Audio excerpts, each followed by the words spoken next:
Hi friends, apparently the legendary Rajni sir has insured his voice. So if he loses his voice, you can claim it through his insurance. क्यों हिला डाला ना? Just imagine this 73-year-old celebrity's net worth right now reported on internet is 450 crores.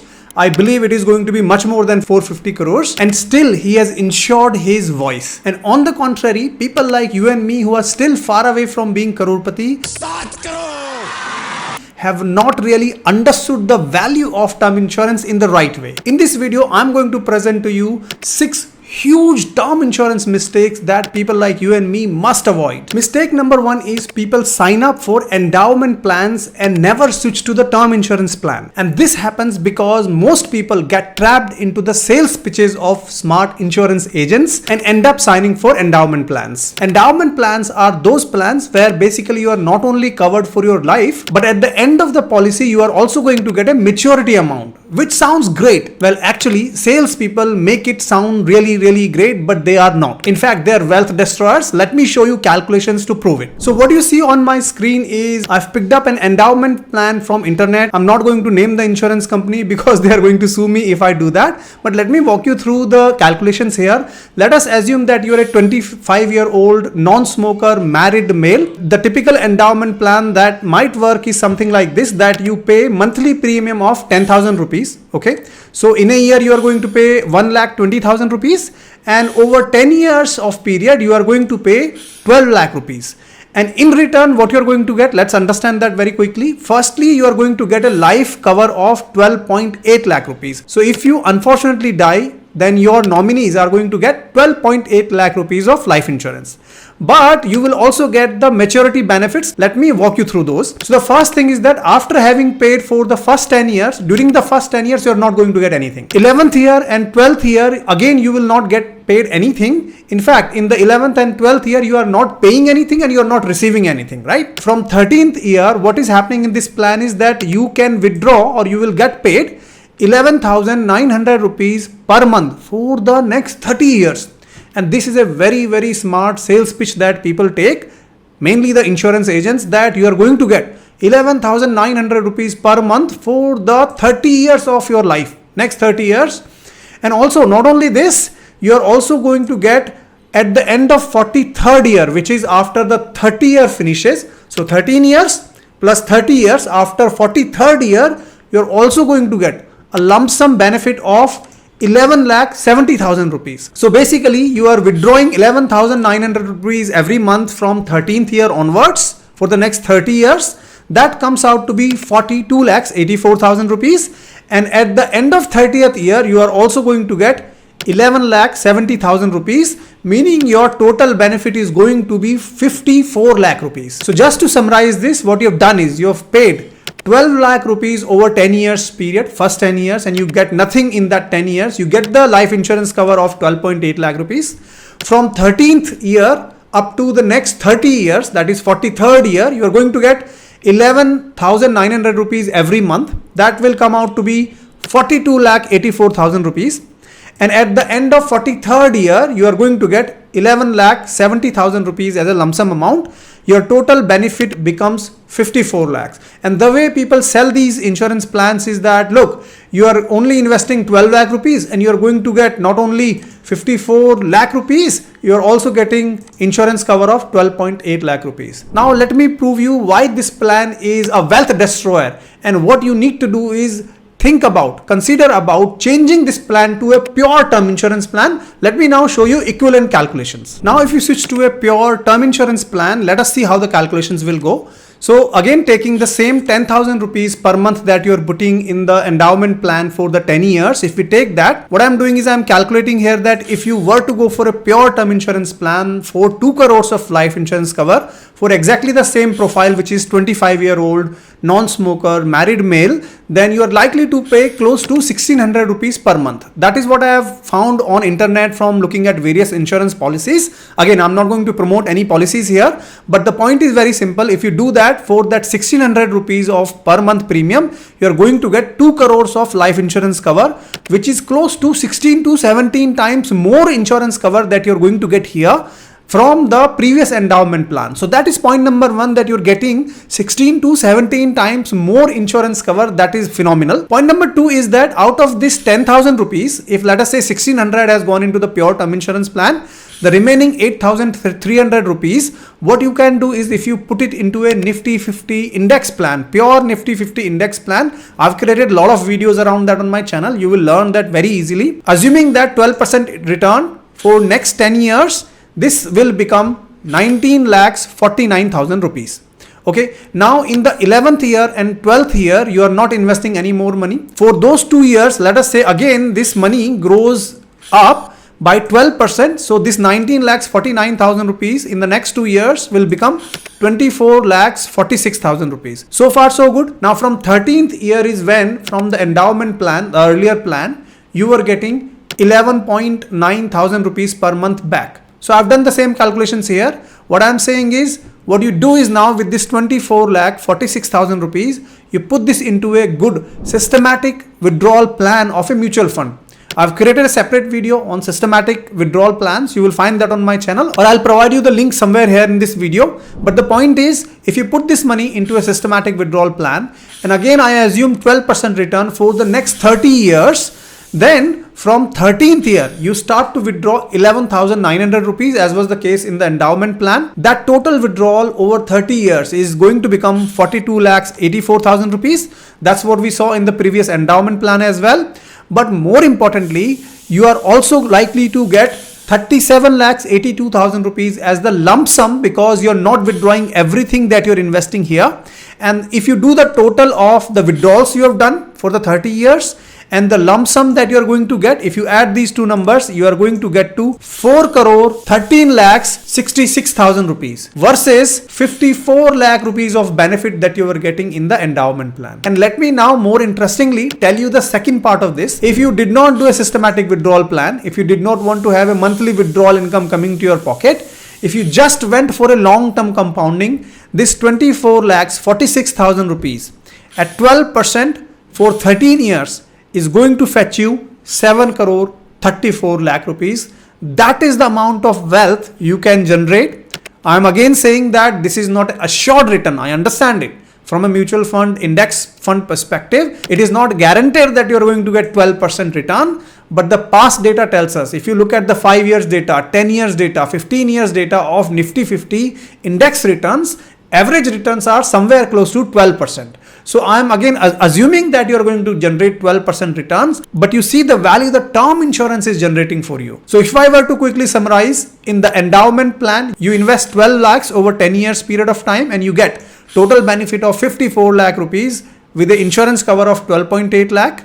If you go for a term insurance plan, then what happens is you are going to get a 2 crores of insurance cover. You are going to get 4 crores 13 lakh rupees of total benefits if you go for a systematic withdrawal plan, assuming 12% returns. And if you go for long-term compounding, you're going to get a wealth of 7 crores 34 lakh rupees. Again, assuming 12% returns, it is not assured. I'm putting that disclaimer right in front of you. So switching from an endowment plan to pure term insurance plan may be beneficial for you. But if you're not sure, please give a call to Ditto Insurance, which will give you the best advice on insurance. Ditto is an insurance platform backed by Zerodha and will give you free consultation to select the right insurance policy for you. Also, Ditto is a spam-free insurance platform giving you complete peace of mind. Ditto's expert advisors will help you to choose the best policy for you. They will not only help you in buying the policy, but they will also help you with the claim process should you ever need to use the policy. Basically, they do everything right from identifying the right policy for you to the claim process. You can simply click on the link provided in the description and go to their website. Click on the book a call and then select term insurance. You can then select the date and time that is convenient for you, provide your personal details and sit back and relax. Ditto's team will call you and will discuss your personal needs for insurance. Mistake number 2 is many people tell me that Rahul, I have a company provided term insurance plan. Why should I go for a personal term insurance plan? So here are the 3 simple reasons that you must consider taking a personal insurance plan, irrespective of whether you have a company insurance plan or not. Number 1 is, more often than not, companies will provide you very generic term insurance plan. So for example, they might provide you a term insurance plan that covers up to 5 to 10 times of your CTC. But the bigger question is that is that amount enough for you or not? And that is what you need to consider. Point number 2 is, let us say that you leave your company and the next company that you join does not provide term insurance plan as a perk, and you're already 38 years of age. Then at the age of 38, if you try to buy a term insurance plan, your premium will be extremely high. It does not make sense to not have a personal insurance plan. Point number 3 is the choices of insurance riders such as critical illness cover, etc. They may not be there in your company term insurance plan. Therefore, it makes sense to explore personal insurance plans. And lastly, by not having a personal term insurance plan, what you're trying to do is you're trying to tie up your career with your life insurance plan. And to me, these two items are mutually exclusive items. Let me know in the comments if you have any specific rationales or reason not to take a personal insurance cover but continue with a company insurance cover. Let us do some healthy debates on this topic. Mistake number 3 is most people are not even aware of the role of creditors when somebody untimely dies. Let me give you a very simple example. Let us assume Mr. X had an insurance plan of 2 crore rupees and he dies untimely. Now let us also assume that Mr. X had a liability of home loan which was of 1 crore rupees and also had taken a 50 lakh rupees of business loan. So all in all, he had 1.5 crore rupees of liabilities that he had to pay. Now because Mr. X is no more, his beneficiaries are going to get 2 crore rupees, which was the sum assured. But the moment he gets 2 crore rupees, what is likely to happen is the home loan company is going to come knocking the door saying that we need our 1 crore rupees back.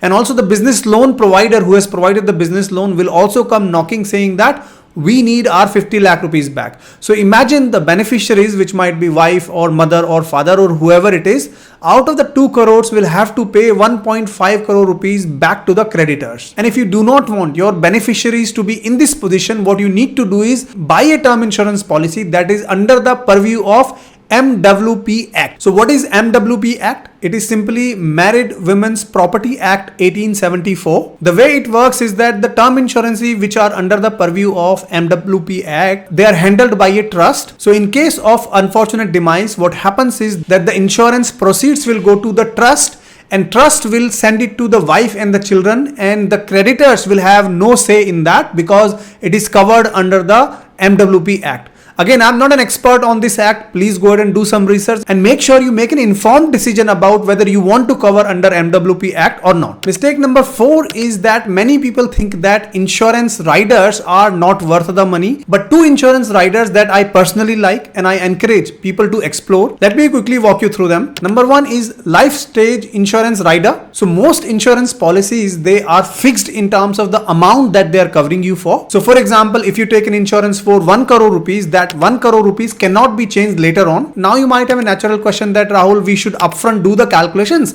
and go for the cover that we need. So in this case, let us say 1 crore is sufficient enough. We go for it. Why do we pay more premium? Well, only if you know your life stages that are coming up in future. So for example, let us say you are married right now and have 1 kid and you are happy in your life. But after 10 years, you decide to go for the second child. And at that time, you want to increase your insurance cover because there are more dependents on you now, then your policy will not allow you to increase the insurance cover from 1 crore to 2 crore rupees. What you will have to do is take an additional insurance cover at that time, which will be at a very high insurance premium because your age by then might be 40 years. So this is where life stage add-on helps you navigate the unpredictability of the future and your life stages. Second is critical illness cover. Very important that you must consider. Why? Because this rider can allow you to have a good portion of your insured amount in case a critical illness is detected. So let us say Mr. X has a term insurance cover for 2 crore rupees and unfortunately Mr. X is detected with a critical illness cover. So let us say Mr. X has a term insurance cover of 2 crore rupees and also had opted for a critical illness rider, and the way the policy was written is that if a critical illness is detected, then out of that 2 crore rupees, 50%, which is 1 crore, will be given immediately to the beneficiaries. Now what happens is, let us say Mr. X unfortunately is diagnosed with cancer, which is considered as one of the critical illness. Then Mr. X is going to get 1 crore rupees as soon as the cancer is detected,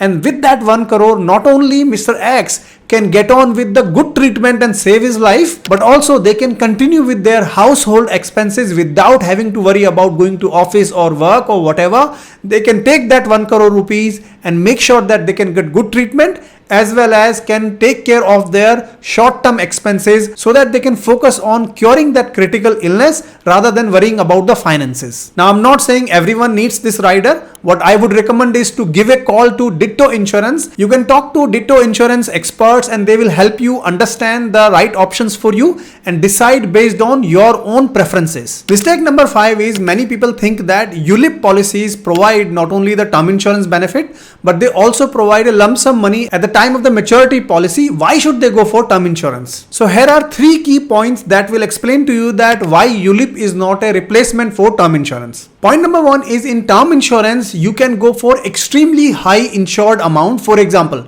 1 crore, 2 crore, 3 crore, 4 crores. But in the cases of ULIP, your insured amount is not going to go more than 20 lakhs, 30 lakhs, 40 lakhs. So there is a huge difference here. Point number 2 is instead of taking a ULIP, if you go for a combination of term insurance plus mutual funds, then what is likely to happen is that mutual fund is going to give you better returns than the ULIP policy. And secondly, the term insurance is going to provide you a much higher insured amount. Therefore, the combination of mutual fund plus the term insurance might be a better option than ULIP. If you would like me to create a full video on this topic, let me know in the comments and I will do full calculations and present to you both the options for you to make informed decision. And thirdly, in case of the ULIP policies, you are unlikely to get the options and the choices of the riders that you get in the term insurance. Mistake number 6 is people make mistakes around nominees. Let me explain you very quick 2 points. Point number 1 is choosing your nominees should not be based purely on relationship.